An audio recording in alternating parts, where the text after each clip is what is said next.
ರೆಡ್ಡಿ ಅವರೇ. ಸನ್ಮಾನ್ಯ ಅಧ್ಯಕ್ಷರೇ, ರವಿ ಜ್ಞಾನೇಂದ್ರ ಅವರು ಆಯ್ತು. ಜ್ಞಾನೇಂದ್ರ ಅವರು ಹೇಳಿದ್ದು ಸುಮಾರು 15-16 ಸಾವಿರ ಪೊಲೀಸರು ಬೆಂಗಳೂರಲ್ಲಿದ್ದಾರೆ ಅಂತ. ಇಲ್ಲಿ ಕುನ್ನಾ ಆಯೋಗದಲ್ಲಿ ಕೊಟ್ಟಿದ್ದಾರೆ.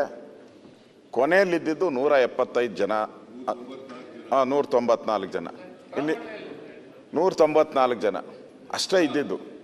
ಆ CC ಕ್ಯಾಮ್ರಾದಲ್ಲಿ 515 ಜನ ಇದ್ರು, ಸೈನ್ ಮಾಡಿರೋರು ಮಾತ್ರ 194 ಜನ. ನಾನು ಮಾತಾಡುವಾಗ ಅದೆಲ್ಲ ಹೇಳ್ಬಿಟ್ಟಿದ್ದೀನಿ, ಬಿಡಿಸಿ ಹೇಳಿದ್ದೀನಿ ಎಷ್ಟು ಜನ ಇದ್ರು, ಬುಕ್ಕಲ್ಲಿ ಎಷ್ಟು ಜನ ಸೈನ್ ಹಾಕಿದ್ದಾರೆ, ಕೊನೆಗೆ ಅಲ್ಲಿ ಕ್ಯಾಮ್ರಾದಲ್ಲಿ ಕಾಣಿಸಿದ್ದೆಷ್ಟು, ಇಷ್ಟು ಡೀಟೈಲ್ ಹೇಳಿದ್ದೀನಿ.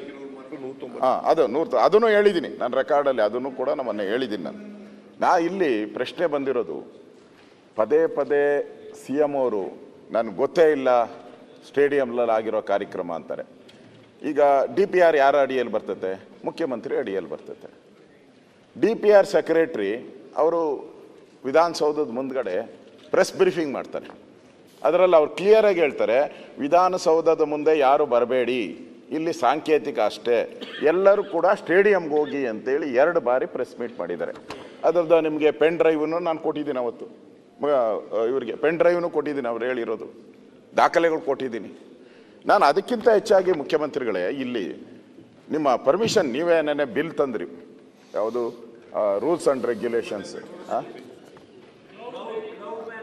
Crowd man bill ತಂದ್ರಿ.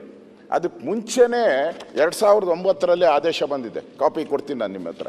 2009ರಲ್ಲೇ ಒಂದು ಸರ್ಕಾರ ಆದೇಶ ಬಂದಿದೆ, ಯಾವ ರೀತಿ ನಾವು ಸಭೆ ಸಮಾರಂಭಗಳಿಗೆ ಅನುಮತಿ ಕೊಡ್ಬೋದು ಅಂತ ಸರ್ಕಾರದ ಆದೇಶ, SOP ಬಂದಿದೆ.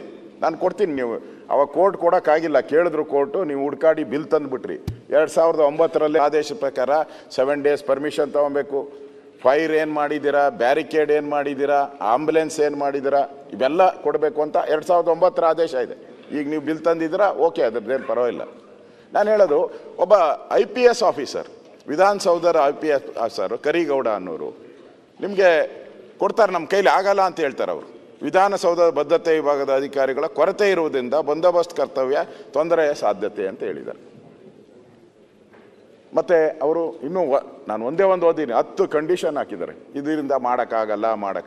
ಇಷ್ಟಾದ ಮೇಲೂ ನಾವು ಏನೇ ಪರ್ಮಿಷನ್ ಬರಬೇಕಾದ್ರೂ, ನೀವು BDNಲ್ಲಿದ್ದೀರಾ, ಶಿವಕುಮಾರ್ ಅವರು ಏನಾನ ಬರಬೇಕಾದ್ರೆ ಫೈಲ್ ಬರಬೇಕು, ಕ್ಲರ್ಕಿಂದ DC ಸರ್ಕಾರಕ್ಕೆಲ್ಲ ಬರಬೇಕು.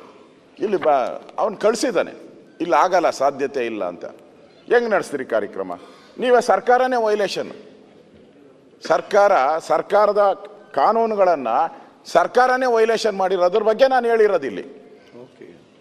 ಇಲ್ಲಿ ಫೇಲೂರು ಮಾಡಿರೋದು, ಅಪಚಾರ ಆಗಿರೋದು ಸರ್ಕಾರದಿಂದ ಅನ್ನೋದು ನಾನು ಬಿಡಿಸಿ ಹೇಳ್ತಾ ಇರೋದು ಅಷ್ಟೇ. ಇದರಿಂದ DPR ಸೆಕ್ರೆಟರಿ, ಪೊಲೀಸ್ ಇಲಾಖೆ,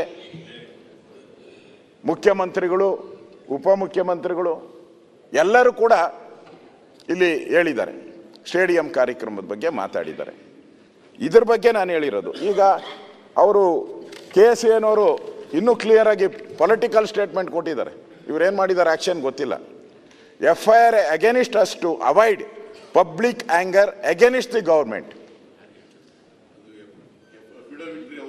ಅಫಿಡವಿಟ್ ಹಾಕಿದ್ದಾರೆ ಅವರು.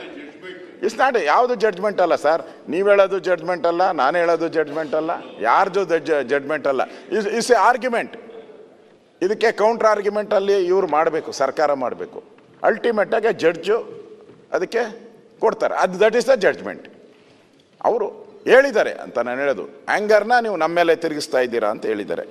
ಇಲ್ಲಿ ನನಗನ್ಸೋ ಅಂಥದ್ದು ಮುಖ್ಯಮಂತ್ರಿಗಳದು, ಇಲ್ಲಿ ಇಡೀ ಈ ಒಂದು ಕಾರ್ಯಕ್ರಮ ಏನಿದೆ ತರಾತುರಿ. ಪೊಲೀಸರು ಮುಖ್ಯಮಂತ್ರಿಗಳೇ ಹೇಳಿದ್ರು, ರಾತ್ರಿ ಎಲ್ಲ ಪಾಪ ಎಣಗಾಡಿ ಬಂದಿದ್ದಾರೆ ಅಂತ ಹೇಳಿದ್ರು. ಎಣಗಾಡಿ ಬಂದಂಥ ಪೊಲೀಸವ್ರನ್ನ ಮತ್ತೆ ಇಲ್ಲಿಗೆ ಡೆಪ್ಯೂಟ್ ಮಾಡಿದ್ರಲ್ಲ, ಅದು ಯಾವ ಕಾರಣಕ್ಕೋಸ್ಕರ ಮಾಡಿದ್ರಿ? ಅಷ್ಟು ಕಾಮನ್ ಸೆನ್ಸ್ ಸರ್ಕಾರಕ್ಕೆ ಇರಬೇಕಾಯ್ತಲ್ಲ. This is a negligence of the government. ಕಾನೂನು ಉಲ್ಲಂಘನೆ, ಪರ್ಮಿಷನ್ನೇ ಕೊಟ್ಟಿಲ್ಲ ಪೊಲೀಸ್ ಇಲಾಖೆಯವರು. ನೀವು ಆಗಲ್ಲ ಅಂತ ಹೇಳಿದ್ದಾರೆ, ನೀವು ಮಾಡಿದ್ದೀರಾ. ಇಲ್ಲಿ ಒಂದು ರೀತಿ ಪ್ರಚಾರದ ಅಪಾಪಿಪಿ, ಪ್ರಚಾರ ತಗೊಬೇಕು ಅನ್ನೋದು ಬಿಟ್ಟರೆ ಏನಿಲ್ಲ. ಕರ್ತವ್ಯ ಲೋಪ, ಬೇಜವಾಬ್ದಾರಿತನ, ಗುಪ್ತಚರದ ವೈಫಲ್ಯ ಅಂತ ಕೇಳೋಕ್ಕಿಲ್ಲ ಬಿಡಿ. ಅದೇನೋ ಸಸ್ಪೆಂಡು ಅವ್ರು ಕಳಿಸಿದ್ದೀರಿ ಅಂದ್ರೆ ಅದಕ್ಕೆ ಏನಾನ ಮಾಡ್ಕೊಳ್ಳಿ. ಇಲ್ಲಿ ನನಗೆ ಹೇಳೋವಂಥದ್ದು, ಈ ಕಾರ್ಯಕ್ರಮ ಮಾಡಿದವರು ಸರ್ಕಾರ, not A police department. It's not A police department. ಈ ಕಾರ್ಯಕ್ರಮ ಮಾಡಿದ್ದು ಪೊಲೀಸ್ ಡಿಪಾರ್ಟ್ಮೆಂಟ್ ಅಲ್ಲ. ಪೊಲೀಸ್ಗೂ ಇದಕ್ಕೇನು ಸಂಬಂಧ ಇಲ್ಲ. ಸರ್ಕಾರ ಇನ್ವೈಟ್ ಮಾಡಿದ್ದು ಸರ್ಕಾರ, ಅದರಲ್ಲಿ ಹೇಳಿದ್ದಾರೆ ಇನ್ವೈಟ್ ಮಾಡಿದ್ದು ಸರ್ಕಾರ, ಕರೆದಿದ್ದು ಸರ್ಕಾರ. RCB ಅವರು ಕರೆದಿ ನಮ್ಮನ್ನು ಪ್ಲೇಯರ್ಸ್ನಲ್ಲಿ ಕರ್ಕೊಂಬಂತ ಹೇಳಿದ್ದು ಸರ್ಕಾರ ಅಂತಲೇ ಅವ್ರ ಅಫಿಡವಿಟಲ್ಲಿ ಕ್ಲಿಯರ್ ಆಗಿ ಹೇಳಿದ್ದಾರೆ. ಅದನ್ನು ಬೇಕಾದ್ರೆ ಓದ್ತೀನಿ, ಅದನ್ನು ಬೇಕಾದ್ರೆ ಓದ್ತೀನಿ, ನಾನು ಓದಲ್ಲ. ಯಾಕೆ ಇನ್ನು ಜಾಸ್ತಿ ಹೇಳಿದ್ರೆ ಬೇಜಾರು ಮಾಡ್ಕೊಂತೀರ. ಅದನ್ನು ಹಂಗೆ ಹಾಕಿದ್ದಾರೆ, ಹೇಳ್ಬೇಕು ಅದನ್ನು ಅದರಲ್ಲಿ ಹಾಕಿದ್ದಾರೆ ನೋಡಿ. We do not ask for victory celebration, government asked us. ಅವರ ಅಫಿಡವಿಟಲ್ಲಿ ಹೈಕೋರ್ಟ್. ನಾನು ಹೇಳ್ದಲ್ಲ ಸರ್, ಅದನ್ನೇ ಹೇಳ್ತಾ ಇದ್ದೀನಲ್ಲ. ಹಾಕಿದಾರಲ್ಲ, ನೀವು ಅದಕ್ಕೇನು ಹಾಕಿದ್ದೀರ? ಈಗ ನೀವು ಕೌಂಟರ್ ಅಫಿಡವಿಟ್ ಏನು ಹಾಕಿದ್ರೆ ಹೇಳಿ, ಅದನ್ನು ಹೇಳ್ಬೇಕಲ್ಲ. ಹೇಳಿ ಅದನ್ನು ನಾ ಅವ್ರಿಗೆ ಕೌಂಟ್ರ್ ಮಾಡಿದ್ದೀನಿ ಅಂತ ಹೇಳಿ. ಹಿಂಗೆ ಕೌಂಟ್ರ್ ಮಾಡಿದ್ದೀನಿ ಅದನ್ನ ಹೇಳಲೇ ಇಲ್ಲ ನೀವು, ನಾವು ಹಿಂಗೆ ಕೌಂಟ್ರ್ ಮಾಡಿದ್ದೀರಿ ಅಂತ. ಇಲ್ಲಿ ಸ್ಪಷ್ಟವಾಗಿ ನಾನು ಮುಖ್ಯಮಂತ್ರಿಗೆ ಹೇಳುವಂಥದ್ದು, ಅವರು ಇದೆಲ್ಲ ಆದಮೇಲೂ ಕೂಡ ಅವತ್ತು ವಿಷಾದ ವ್ಯಕ್ತ ಮಾಡಿದ್ದೀನಿ, ಇವತ್ತು ನಾನು ವಿಷಾದ ವ್ಯಕ್ತ ಮಾಡಿದ್ದೀನಿ ಅಂತ. ಸ್ವಲ್ಪ ಪದ ಚೇಂಜ್ ಮಾಡ್ಕೊಬೇಕಷ್ಟೆ. ತಪ್ಪಾಗಿದೆ. ಅವ್ರು ದೊಡ್ಡವರಾಗ್ತಾರೆ ನೋಡಿ. ಯಾವ್ಯಾವ ರಾಜರುಗಳು, ಯಾವ್ಯಾವ ಚಕ್ರವರ್ತಿಗಳು, ಮಹಾತ್ಮ ಗಾಂಧೀಜಿನೇ ಹೇಳಿದ್ದಾರೆ ಅವರು ಇದರಲ್ಲಿ, ತಪ್ಪನ್ನ ಒಪ್ಕೊಂಡವನೇ ದೊಡ್ಡ ಮನುಷ್ಯ ಅಂತ ಹೇಳಿದ್ದಾರೆ. ಕರೆಕ್ಟ್ ಅಲ್ಲ? ಧೈರ್ಯವಂತ ಅಂತ ಹೇಳಿದೆ. ಮುಖ್ಯಮಂತ್ರಿಗಳು ಬಿಡಿ, ಈಗ ನಮ್ಮ DK ಶಿವಕುಮಾರ್ ಅವ್ರಿಗೇನೋ ಕಲ್ಲು ಬಂಡೆ ಅಂತ ಅವರೇ ಹೇಳ್ಕೊಂಬಿಡ್ತಾರೆ, ನಾನು ಚಪ್ಪಡಿ ಅದು ಇದು ಅವರು ಡಿಕ್ಲೇರ್ ಮಾಡ್ಕೊಂಬಿಟ್ಟವ್ರೆ. ಐ ಆಮ್ ಸ್ಟೋನ್ ಅಂತ, ಸ್ಟೋನ್ ಮ್ಯಾನ್ ಅಂತ ಡಿಕ್ಲೇರ್ ಮಾಡಿದ್ದಾರೆ. ನೀವು ಹೃದಯ ಇರೋರು, ಅವತ್ತು ನೀವು ಹೇಳಿದ್ರಿ ನಾನು ಹೋಟ್ಲಿಗೆ ಹೋಗಿ ಅಲ್ಲಿ ತಿಂಡಿ ತಿಂದ ಆದಮೇಲೆ ನನಗೆ ವಿಚಾರವನ್ನು ಪೊಲೀಸರು ಒಂದು ಸತ್ತಿದೆ ಅಂತ ಹೇಳಿದ್ರು ಅಂತ. ನಾನು ಮುಖ್ಯಮಂತ್ರಿ ಕೇಳ್ತೀನಿ, ಮುಖ್ಯಮಂತ್ರಿ ಸುತ್ತೂ ಎಷ್ಟು ಜನ ಇದ್ದಾರೆ, ಮೀಡಿಯಾ, ಎವ್ರಿಥಿಂಗ್, ವೈರ್ಲೆಸ್ಸು, ಎವ್ರಿಥಿಂಗ್ ಇಲ್ಲೇ ಇರ್ತಾರೆ. ಈ ರಾಜ್ಯದಲ್ಲಿ ಒಂದು ಘಟನೆ ಆಗ್ತೈತೆ, 1 ಗಂಟೆ ಆದಮೇಲೆ ಮುಖ್ಯಮಂತ್ರಿಗೆ ಗೊತ್ತಾಗ್ತೈತೆ ಅಂದರೆ ವಾಟ್ ಈಸ್ ದಿಸ್? ಅದು ಸುಳ್ಳು. ಒಂದು ಹೆಣ ಸತ್ತಿದೆ ಅಂತ 11 ಜನ ಸತ್ತ ಮೇಲೂ ಕೂಡ ಒಂದು ಅಂತ ಹೇಳ್ತಾರೆ. ಇದು ವೈಫಲ್ಯ ಅಲ್ವಾ? ಇಂಟೆಲಿಜೆನ್ಸಿ ವೈಫಲ್ಯ ಅಲ್ವಾ?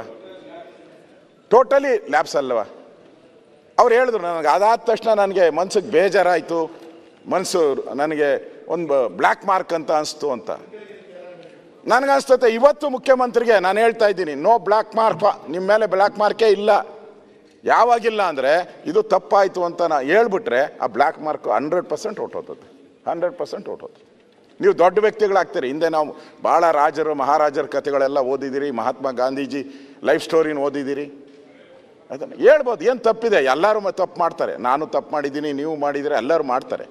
ಇಲ್ಲಿ ಅಮಾಯಕವಾದಂಥ 11 ಜನರ ಪ್ರಾಣ, ಇವರೇನೋ ಯಾರೋ ಪೊಲಿಟಿಷಿಯನ್ ಅಲ್ಲ, ಯಾರೋ ದೊಡ್ಡ ವ್ಯಕ್ತಿಗಳಲ್ಲ, ಕೋಟ್ಯಾಧಿಪತಿಗಳು ಯಾರೂ ಅಲ್ಲ, ಬಾಲಕರು. ಮುಖ್ಯಮಂತ್ರಿನೇ ಹೇಳಿದ್ರು ಅವ್ರ ಭವಿಷ್ಯ ಏನೇನೋ ಇತ್ತು, ಏನೇನೋ ಆಸೆ ಇಟ್ಕೊಂಡಿದ್ರು, ಡಾಕ್ಟ್ರು, ಇಂಜಿನಿಯರ್, ಏನೇನೋ ಆಸೆ ಇಟ್ಕೊಂಡಿದ್ರು ಅಂತ.